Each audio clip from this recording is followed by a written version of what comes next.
What's going on, everybody? Welcome back to the Twilight 9 podcast. This is episode 23. I'm your host, Riley. This week, we have a lot to cover. We're going to recap the Sony Open. Kevin Na grabs his 5th PGA Tour victory. It was just a really good tournament. A lot of guys in the mix. Brandon Steele making a run. Kirk making a run. Neiman again making a run. It was a really good tournament on Sunday afternoon. If you guys caught it, we're going to recap the Sony Open. Of course, we're going to preview the American Express course, history, key stats, data golf information, all of that sort of stuff. We're going to do a little preview also of the Abu Dhabi HSBC Championship on the Euro Tour this week.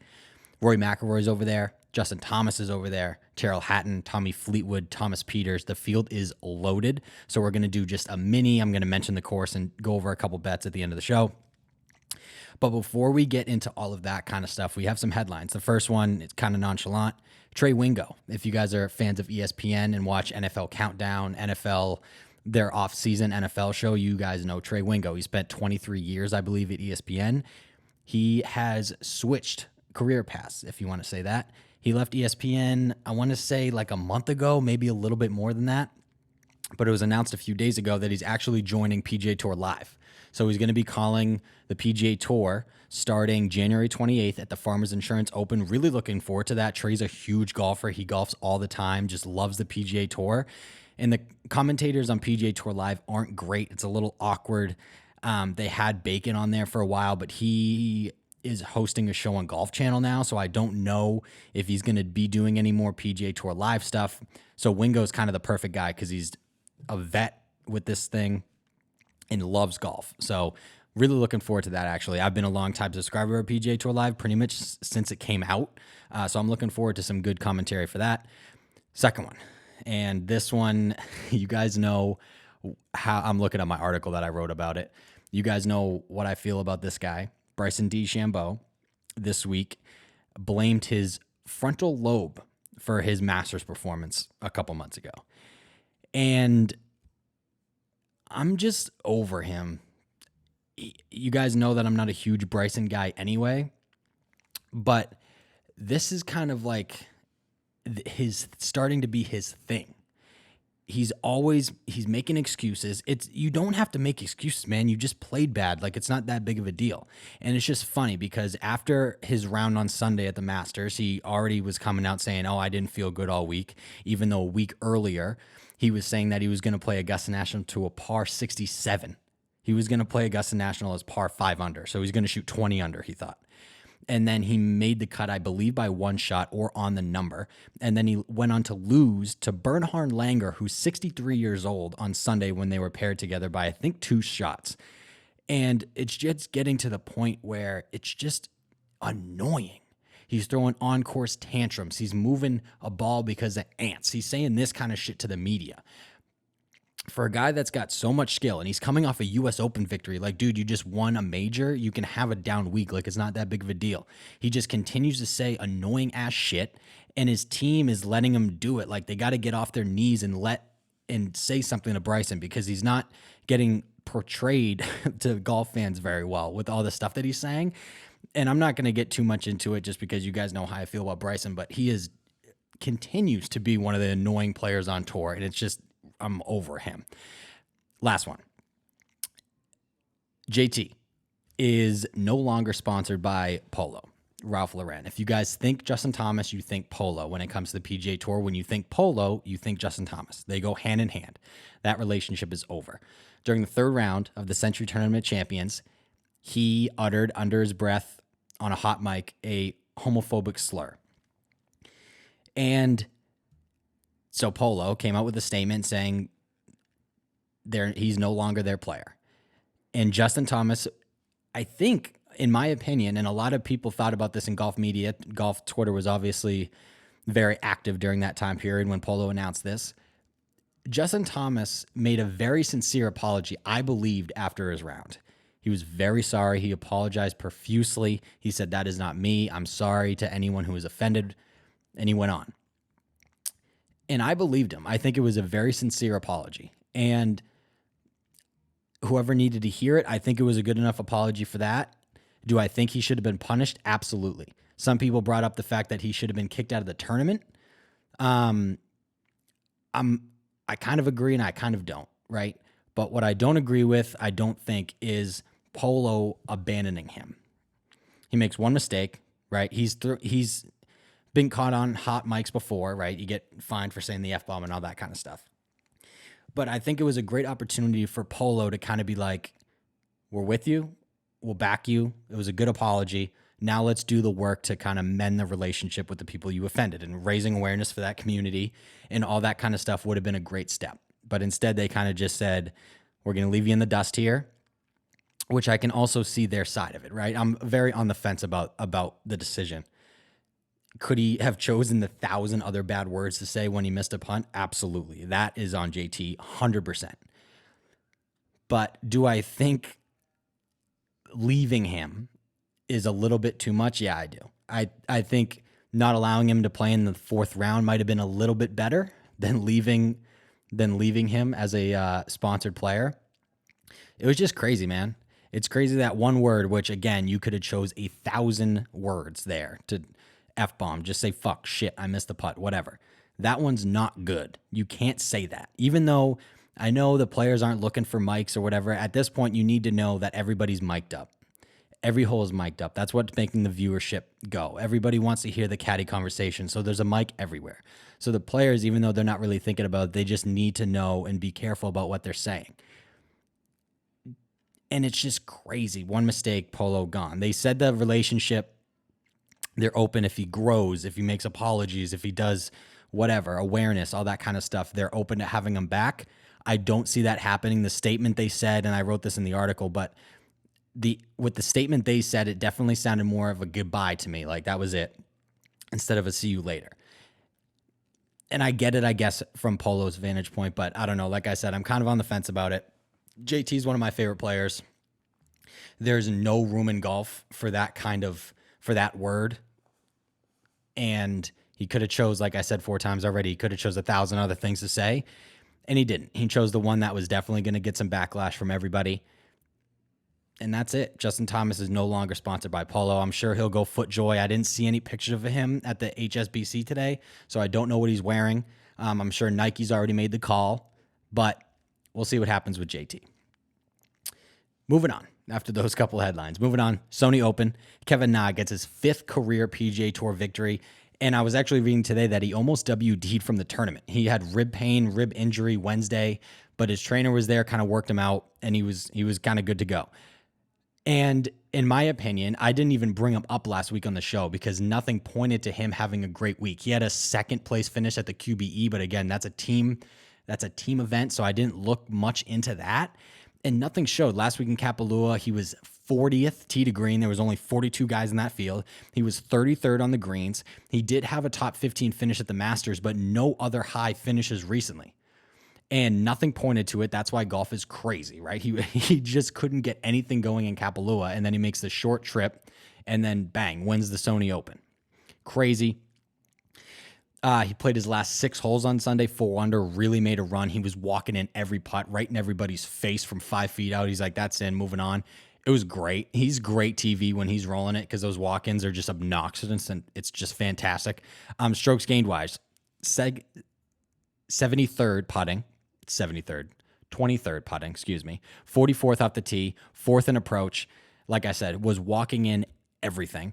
His first win since 2019 at the Shriners, where he beat Patrick Cantlay in a playoff. Like I said at the top of the show, this was his 5th career victory. Racking him up. Kevin Na, he won twice in 2019, I think once in 2018, a couple years before that. So he's starting to rack him up a little bit. He's a very consistent player on tour. He was a great putter. He can get it going sometimes. Good iron player, solid off the tee, good enough guy. I'm kind of indifferent about Kevin Na, right? Like, he's not one of my favorite guys, but it was great to watch him play, man, because when he gets it going, he's so confident.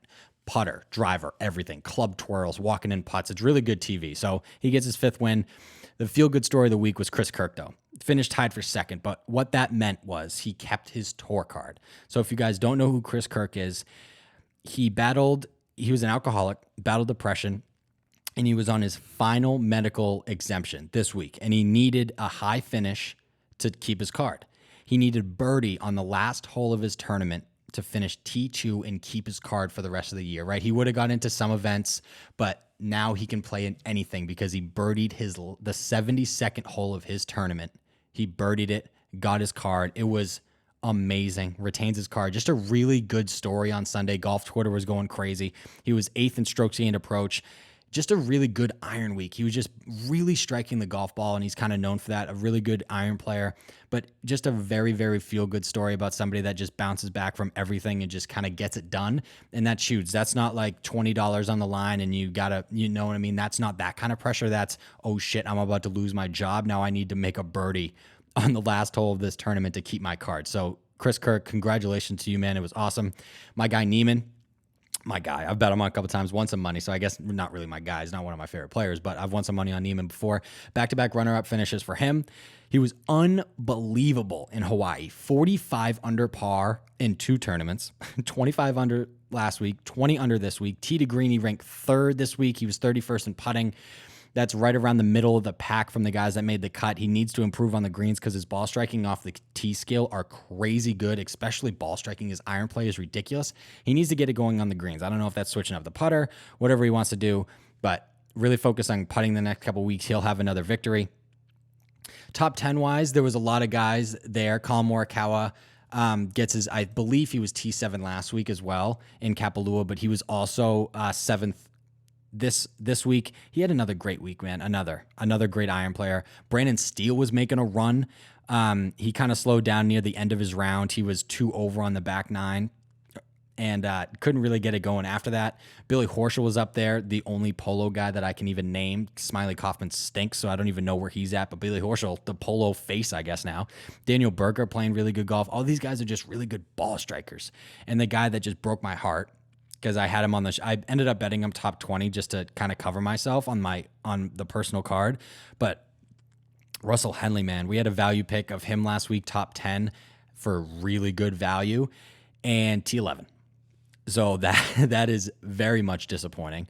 That stinks. Couldn't really get it going on the front 9 on Sunday. He played it even, and then he played his last 5 holes at 2 under. He just did nothing on Sunday. Anything else would have been good. But yeah, that's kind of a heartbreaker.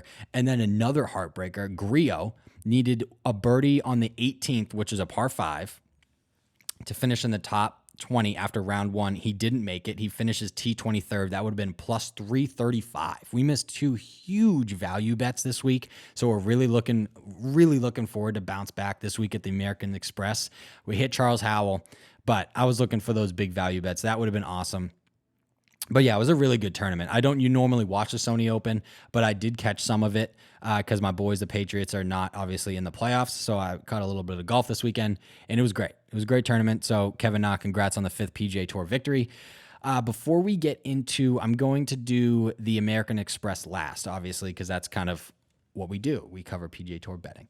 But let's just cover the Abu Dhabi HSBC Championship real quick. So course, 7,500 yards, plays to upwards of 7,600 yards, I believe. That's, going to change. Par 72. This golf course, big names win at this golf course. You need to be a ball striker and usually a pretty big name. So Rory McIlroy sits at the favorite, plus 600, according to DraftKings. JT's right there, plus 700. You just need to be a big name to win here. That's usually the case.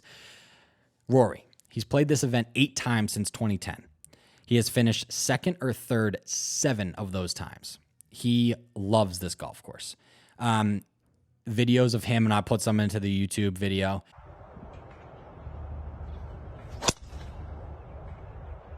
are coming out hitting the new sim driver on the range over there in Abu Dhabi, and it sounds like he's going to hit the ball 450 yards.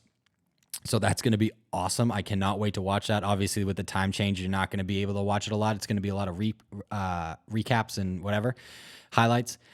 But Rory looks like he's in for a good week. He has incredible history here. 7 out of 8 appearances since 2010. He's finished in the top 5, 2nd or 3rd. So I'm going to probably dabble. You can't get good value, obviously, with a top 10. I think he's like minus 140 for a top 10. But for a top 5, you can get a plus 150. So that might be something to look into. Good history at the course. New driver in the bag. Ventus Black, I think, is the shaft in his new driver. I'm going to take it. I'm going to bet Rory top 5 at this tournament just because that's what he does at this course. Another guy, Tommy Fleetwood, another one of my boys. He won this event in 2017 and 2018, back-to-back years. He's one of the best ball strikers on the planet. You need that at this golf course. It's a ball striking paradise at this place. You need to be able to do that. His recent finishes on the Euro Tour are outstanding. You take a top 10 here with Tommy Fleetwood and you get plus 138. That's another bet I'm considering. And then a guy that maybe many of you probably don't know, Victor Perez. His last start of the Euro Tour was solo 7th in Dubai. He hit 70% of green, so he's a good ball striker. That was 70% back in 2020 because he hasn't made a start in 2021 yet. And last year at this tournament, he finished runner-up. And you can get good value, top 20 plus 150. So runner-up last year, good ball striker, good recent history, 7th in Dubai.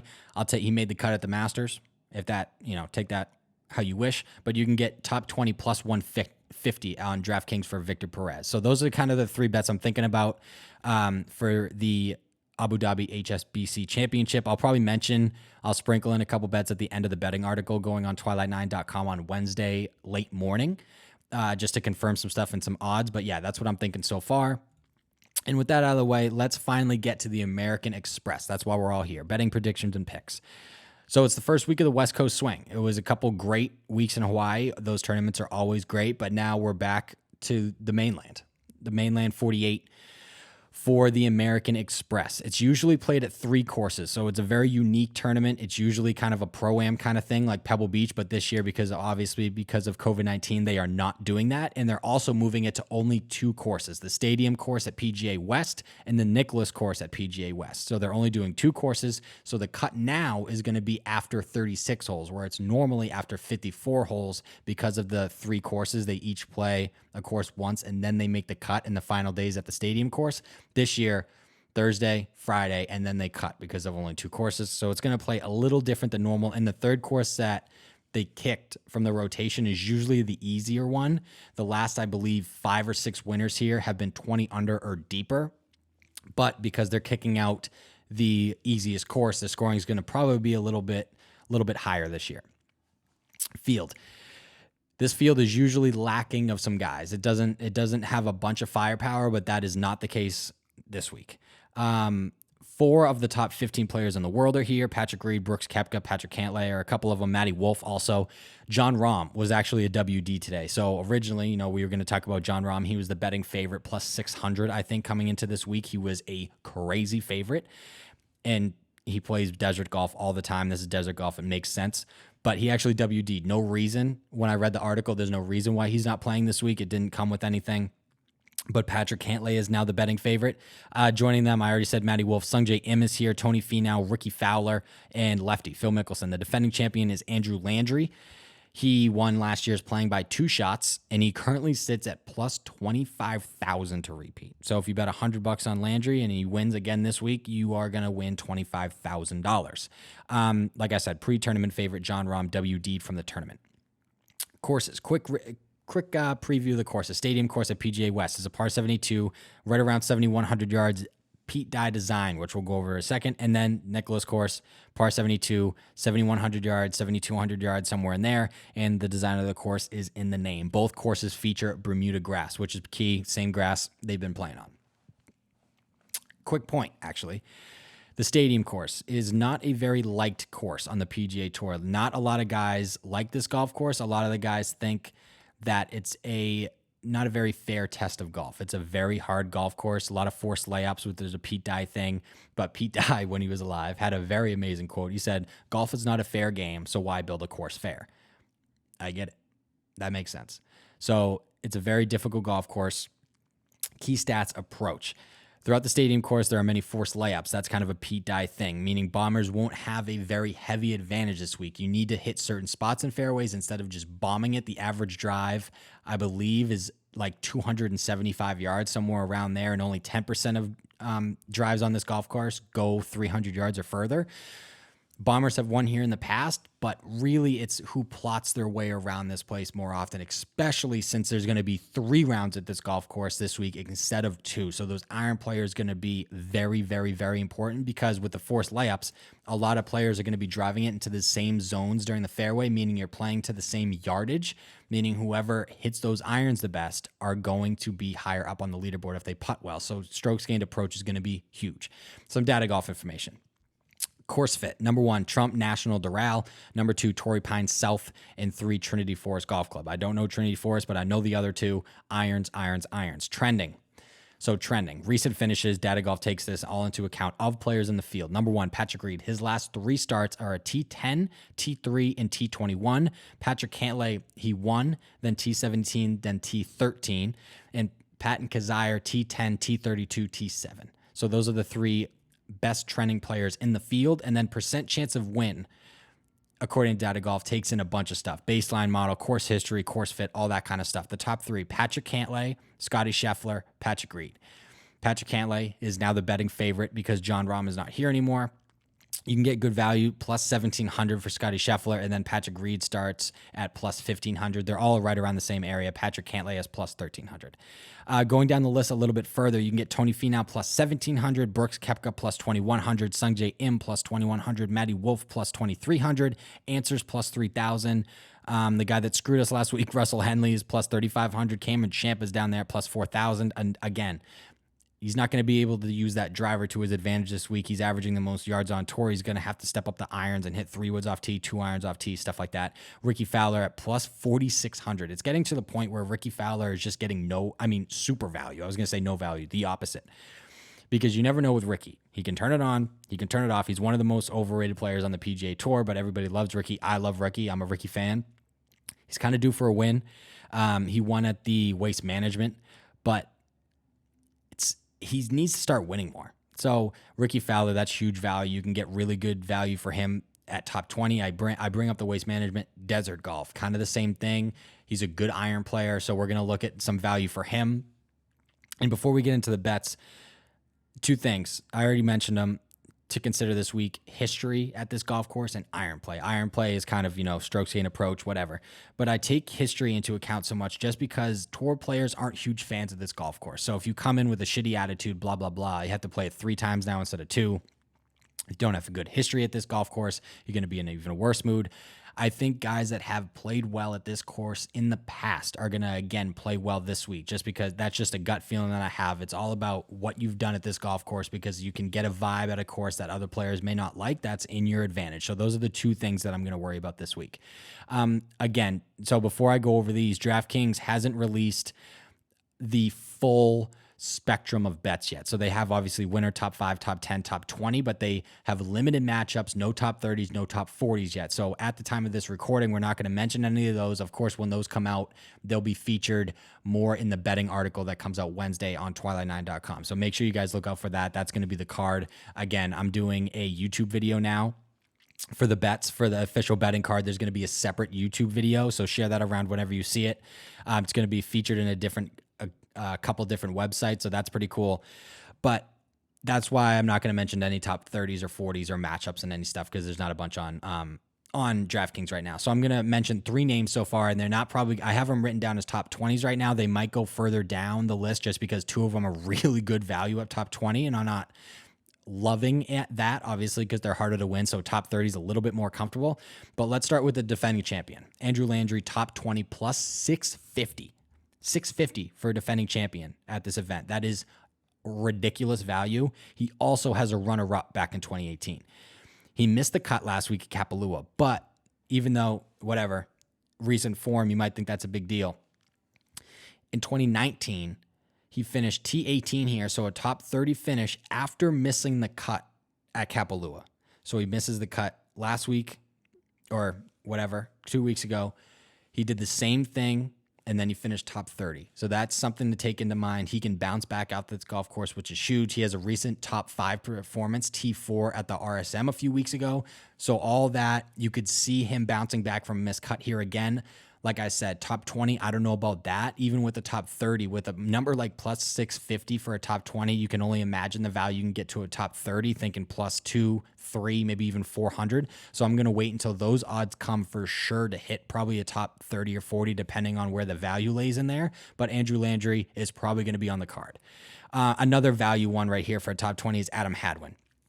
He loves this place. He loves this golf tournament. He missed last year's playing due to the birth of his son, so he wasn't here. But before that, starting in 2016, here are his past results, 2016, 2017, and on.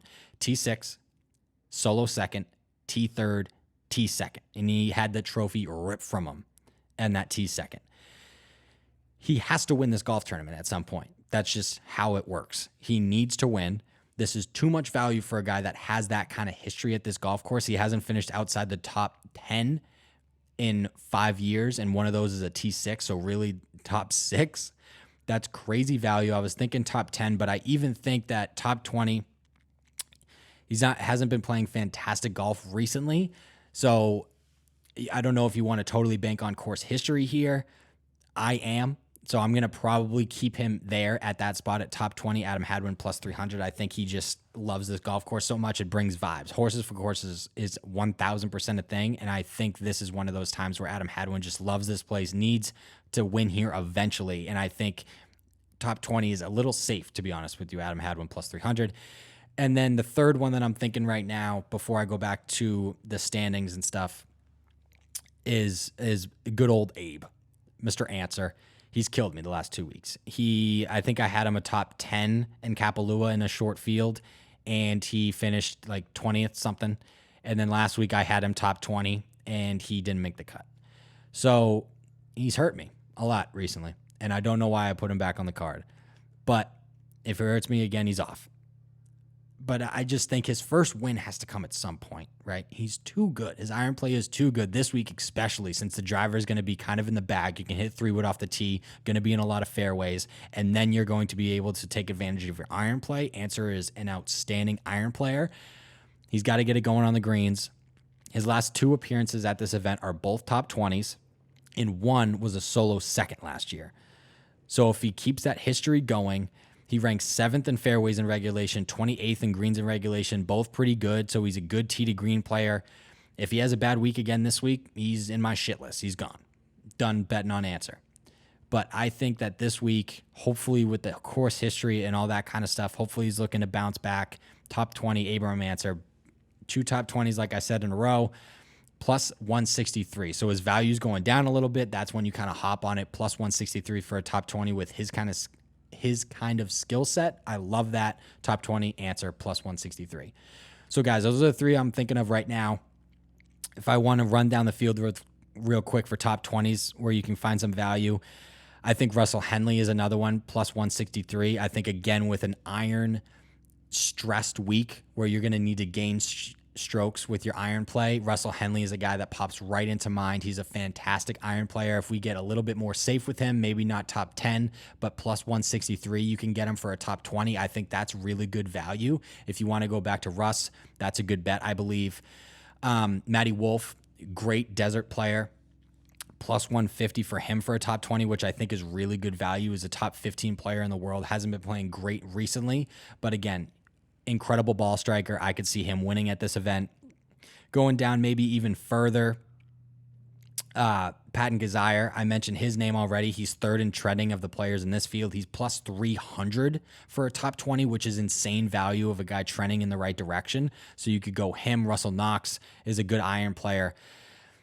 But yeah, that's it, guys. That's what I'm thinking so far for the American Express. That's what I'm thinking so far for the Abu Dhabi HSBC Championship. Really liking those bets, actually. I think Tommy Fleetwood, again, I mentioned horses for courses already. Tommy Fleetwood is a guy that just seems to play well at this event year in and year out. Same with Rory McIlroy. Those 2 guys are ridiculous at this golf course. So putting money on them this week seems like a pretty good idea. Rory McIlroy, top 5, plus 150. And then you can get Tommy Fleetwood for a top 10, plus 138. I did not think he was going to be plus odds for a top 10 just because of his course history here. Back-to-back winner in 2017 and 2018. But for that kind of value, top 10, I like that also. And then Victor Perez, I mentioned his name. You guys have never heard of him probably. But top 20 plus 150 for the runner-up of this tournament last year and has a recent 7th finish on the Euro Tour. I just think course history, recent form for a top 20 with that kind of value. He's really good. Averages, he's not crazy long off the tee, a little like 303, I think, but his iron play is fantastic. So I like that bet also, top 20 plus 150. But yeah, that's it, guys. That's everything. Jam-packed show. Really looking forward to continue growing the show, getting a few DMs this week. Just encouraging the show. Thank you guys for listening. If you guys haven't checked out the Twilight 9 YouTube channel, check out us on Instagram at Twilight9Pod. We're on Twitter too, but again, that's just kind of for like article announcements. If you want to follow just to keep up with Twilight9.com, and keep an eye out on the Twilight9.com blog.